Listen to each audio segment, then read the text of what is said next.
Hello everyone, welcome to my YouTube channel Nandita Singh. और आज की इस वीडियो में हम जानेंगे इकिगाई बुक की summary.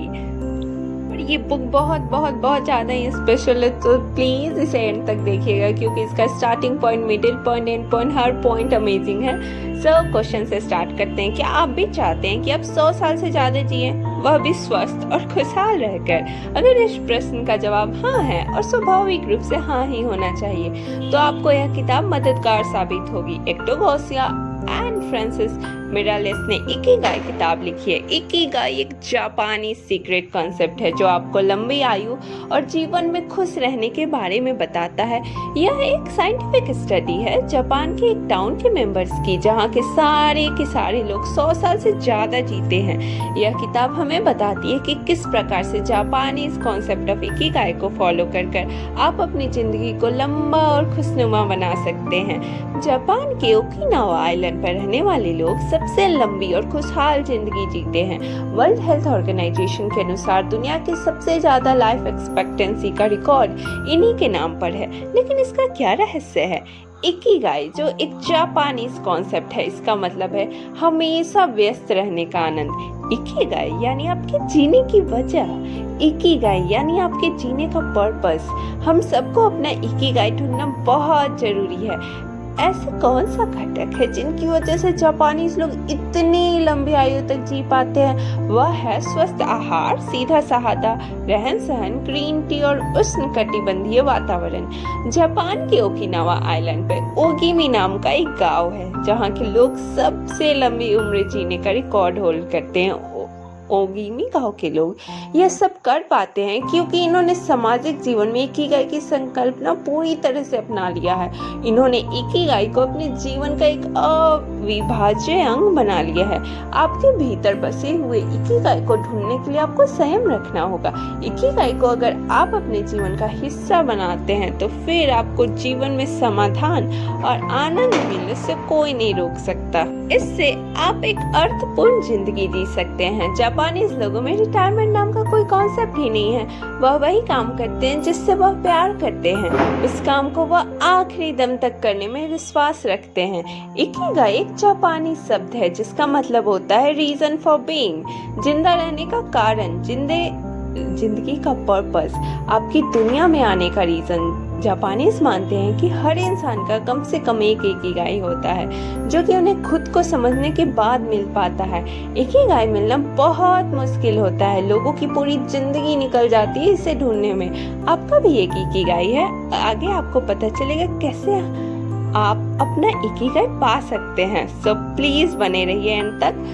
What is the meaning of life? आपकी लाइफ की मीनिंग क्या है? यह सवाल कभी ना कभी हम सबको परेशान करता है। एक बार सोच कर देखिए, अगर आपको आपकी जिंदगी का मकसद मिल जाए, जिंदगी का वह मकसद जिसे हम ढूंढ रहे हैं, समझ लीजिए एक सुबह उठने की वजह मिल जाए, एक ऐसा मकसद जो जिंदगी भर आपकी खुशियों का कारण बन सके। इस चीज को ढूंढने में मदद करती है इकिगाई, एक जापानीज कॉन्सेप्ट जिसका मतलब है मीनिंग ऑफ लाइफ। पहला सवाल, व्हाट यू लव? यह सवाल शायद सबसे आसान है। सोचिए वो कौन सा काम है जो आपको सबसे अच्छा लगता है, आपको एनर्जी देता है, आपको मजा देता है, जिसके करने में आपको पूरी तरह थकावट नहीं होती। या कुछ भी हो सकता है जैसे gardening, painting, singing, cooking, teaching, reading, travelling. कोई भी ऐसा काम जो आपको बहुत ज़्यादा अट्रैक्ट करता है। यह आपके ऑफिस का काम हो सकता है, फैमिली का काम हो सकता है, या आपके पर्सनल इंटरेस्ट हो सकते हैं। दूसरा सवाल, what you are good at? आप कौन से काम में अच्छे हो, किस काम में आप एक्सपर्ट हो? आपके पास कौन सी स्किल है जिसमें आप नेचुरली पहले से ही अच्छे हो? या हर एक के लिए अलग अलग हो सकता है। ऐसी चीज जिसमें थोड़ी आपकी नेचुरल स्किल हो, परफेक्शन ना भी हो तो धीरे धीरे आ जाएगा। तीसरा सवाल, विल यू गेट पेड? क्या आपको इस स्किल के लिए पैसे मिलेंगे? आपको कोई भी चीज़ करना पसंद हो सकता है, लेकिन यह जरूरी नहीं कि इस चीज़ के लिए आपको पैसे दिए जाए। हो सकता है आपको घर की सफाई करना बहुत पसंद हो, लेकिन इस चीज़ के लिए आपको कोई दूसरा पैसे नहीं देगा। चौथा सवाल, what the world needs?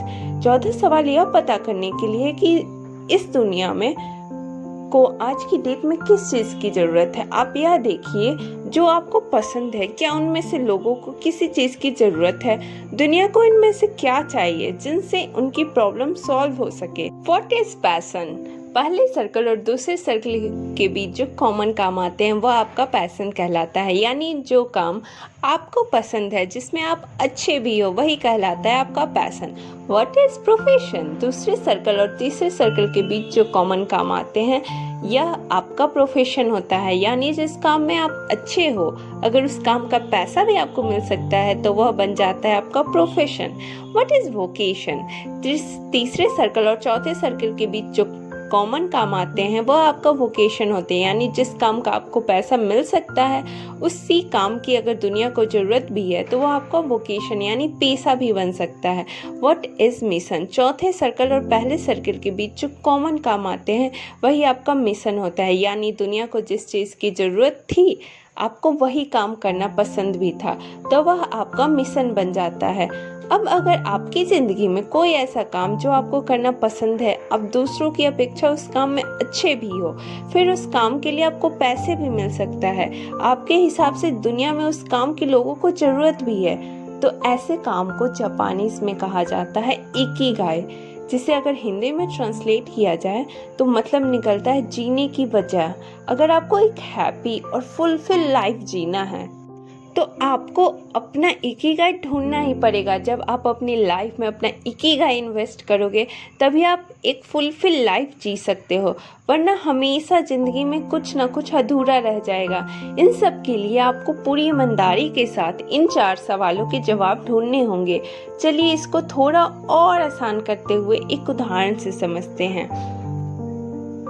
Ikigai के लिए MS धोनी का उदाहरण। MS धोनी मूवी आप सभी लोगों ने देखी होगी। बचपन में पहले वह फुटबॉल में गोल कीपिंग करते थे, फिर उनको क्रिकेट खेलने का मौका मिला जिसमें उन्होंने बैटिंग और विकेट कीपिंग करना शुरू किया। क्रिकेट खेलना उनको पसंद था, उसी में प्रैक्टिस करना शुरू किया, वह उसमें बेहतर बनते गए। क्रिकेट उनको पसंद था और वह उसमें अच्छे भी थे, इसलिए फर्स्ट और सेकंड सर्कल के कॉम्बिनेशन से वह उनका पैशन बन गया। ऐसे ही सेकंड और थर्ड सर्कल का कॉम्बिनेशन के अनुसार वह क्रिकेट में अच्छे थे, इससे उनको पैसे भी मिल सकता था, यह उनका प्रोफेशन बन गया। थर्ड और फोर्थ सर्कल की कॉम्बिनेशन के मुताबिक इंडियन क्रिकेट टीम को एक अच्छे कप्तान की ज़रूरत थी, साथ ही एक अच्छे विकेट कीपर की ज़रूरत थी। MS धोनी ये दोनों ही काम वो बहुत अच्छे तरीके से कर सकते थे, तो इस तरह से क्रिकेट उनका वोकेशन बन गया, यानी उनका पेशा। आप जितने भी पॉपुलर पर्सनालिटीज़ को जानते हो उन सभी ने अपना इकिगाई फाइंड कर लिया होता है, इसी वजह से वो इतने आगे होते हैं। इकिगाई को फाइंड करना बहुत ही इम्पोर्टेंट होता है, इससे आप अपने काम में फ्लो स्टेट पा सकते हो। फ्लो स्टेट मतलब अपने काम में इतना डूब जाना कि किसी दूसरी चीज़ को मैटर ही ना करे। यह फ्लो स्टेट ही आर्टिस्ट, एक्सपर्ट, जीनियस पर्सनालिटीज का पावर होता है। इसके लिए सबसे पहले आप एक बड़ा स्क्वायर बनाओ, उसे 4 बराबर स्क्वायर में बांट दो। यह आपके इकिगाई को ढूंढने का तरीका है। पहले स्क्वायर में लिखो यह काम मुझे पसंद है और इसमें मैं एक्सपर्ट भी हूँ। इसमें आप वो सारी चीज़ें लिखो जो आपको करना पसंद है और आप उसमें एक्सपर्ट भी हो। दूसरे स्क्वायर में लिखो यह काम मुझे पसंद है लेकिन मुझे अच्छे से करना नहीं आता, यानी कि ऐसे काम जिसे आप बहुत पसंद करते हो लेकिन वो आपको करना नहीं आता है, लेकिन आपका दिल उस काम को करने के लिए बहुत करता है। तीसरे स्क्वायर में लिखो यह काम मुझे पसंद नहीं है लेकिन इन्हें करना आता है, यानी ऐसी चीज़ें जिन्हें करना पसंद नहीं है लेकिन इसे मजबूरी में करनी पड़ती है। जैसे आपको प्रोग्रामिंग पसंद नहीं है लेकिन जॉब में रहते इसे करना पड़ता है। चौथे स्क्वायर में लिखो यह काम मुझे पसंद नहीं, मुझे अच्छे से करना भी नहीं आता, यानी ऐसी चीज़ें जो आपको पसंद भी नहीं, आप उसके एक्सपर्ट भी नहीं हो, फिर भी आपको मजबूरी में करनी पड़ती है। जैसे कि अपना रूम साफ करना पड़ता है, रूम साफ करना आपको पसंद भी नहीं। इन्हें लिखने के बाद आप यह देखो आप अपना ज़्यादातर समय किन कामों में बिताते हो, कितना समय उन कामों में बिताते हो जिसमें आप अच्छे भी हो और आपको पसंद भी है, कितना समय वह काम करते हो जो आपको पसंद नहीं है, क्योंकि ज़्यादातर लोग वो काम उन्हें पसंद नहीं है उसे करने में ज़्यादा समय देते हैं, इसलिए उन्हें अपना पैशन नहीं मिल पाता, यानी कि नीचे 2 वाले स्क्वायर में सबसे ज़्यादा समय बिताते हैं। आपको अपना पैशन ढूंढना है तो ऊपर वाले 2 कामों में अपना ज़्यादा समय देना होगा।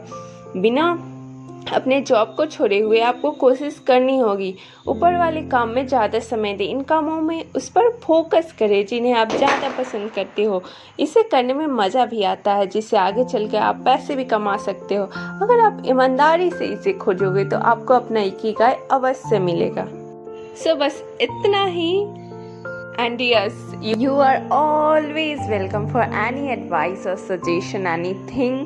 So आपका और हमारा कनेक्शन और स्ट्रॉन्ग बनाने के लिए please do like, share and subscribe.